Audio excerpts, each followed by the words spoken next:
We'll grab your bell-bottom jeans, your crop tops, whatever else you want to wear. Pre-sale for this year's world's largest disco at the Convention Center in Buffalo begins at 10 o'clock this Saturday morning. There is a limit of 4 per person. Pre-sale goes until August 14th at 10 o'clock at night or whenever they sell out, and it does sell out.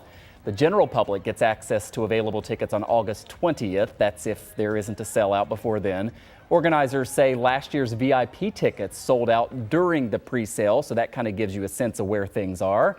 Let's talk about this more now. Joining us live is the founder of the world's largest disco, Dave Petrowski. Always great to see you, sir. Thanks so much for coming on. We saw that there are a number of ticket opportunities, right? And I know one of them I think was yesterday. Now some more pre-sale tickets are going on. What should people know if they maybe have never been to the world's largest disco, or they want to make sure that they're going to be able to get one of those tickets? What's your advice to people? Well, first of all, Michael, thanks for having me on. We had a small pre-sale yesterday, and we blew through all the tickets in 10 minutes. Ooh. Last year, we sold out the VIP party in exactly 38 minutes. And it took the better part of the afternoon to sell out the general admission side of the event. But we were also dealing with COVID early on, so we were limited to 5,000 people. So this year we'll be back to normal. But the sales have been through the roof. The demand has been very strong, lots of emails, lots of old friends I know that I didn't really know I had been calling. So I would tell people the best chance you have to get a ticket is to get online tomorrow morning at 10 o'clock, which means you should really be online in the queue at about 9:45. Make sure you have your Ticketmaster password and that your account is up to date, which means your credit card information is current.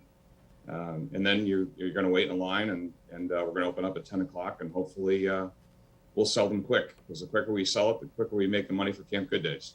Yeah, it really does go to a great cause. Tell us about the rules that you're going to have to deal with and the restrictions. I mean, you mentioned that there was a cap on attendance before, and that made it even harder for people to get their hands on tickets. And I know that was certainly frustrating for some people. Do you anticipate having to have any rules in place this year? I know it's hard to, you don't have a crystal ball. You don't know what the world's going to look like come November, right? But it does seem like most things are getting more back to normal. Yeah, that's the number one question we get, is what restrictions will be in place. So currently there are no restrictions in any of the venues in Erie County, which is the stadium and the arena, and there's no masks, and there's not a vaccine requirement. And however, I'm telling everybody that whatever rules are in effect the day of the event is what we're going to enforce. Last year, ironically, we started at 5,000, but ended up at 7,000 because after we got approval with the mask mandate and the vaccine mandate that we could have it. Now, that wasn't the perfect scenario, but that was the only scenario that was available to us.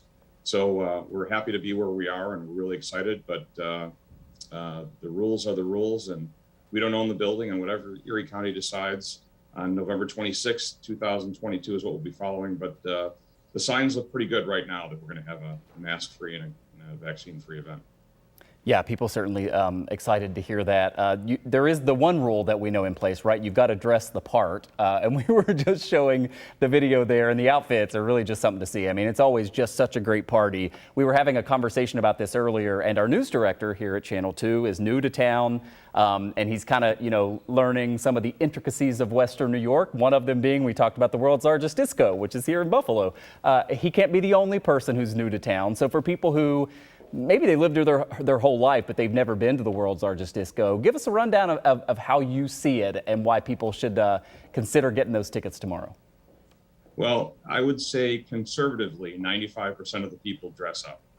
And we've had a whole new wave of guests in the last 8 years. And the event has gotten younger because as people stop to go out, they're being replaced by young people, who watch their parents have a party before, get all the neighbors together, and they watch for year and year and years. And then finally they're able to go because they're 21 years old and now they can attend with their parents. And that's what happens. I get tons of emails from mothers and daughters that are so glad to be able to share this night together. But the age, the demographic is all over the place. It's probably 60% female, and our demographic goes from 21 to 91.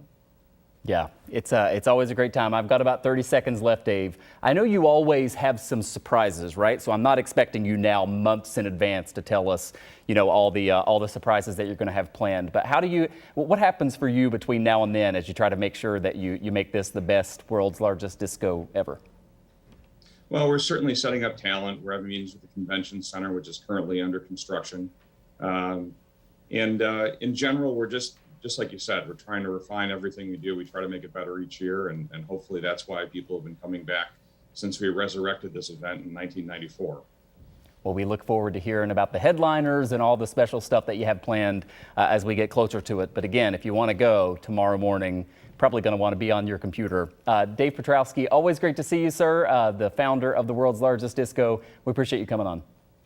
Just one change. It's Saturday morning, not tomorrow. Saturday morning. Sorry. Yes. If you're there tomorrow morning, you're probably a little bit early. Thanks, yes, Dave. Yes. We'll see you Thanks later. again. Take care.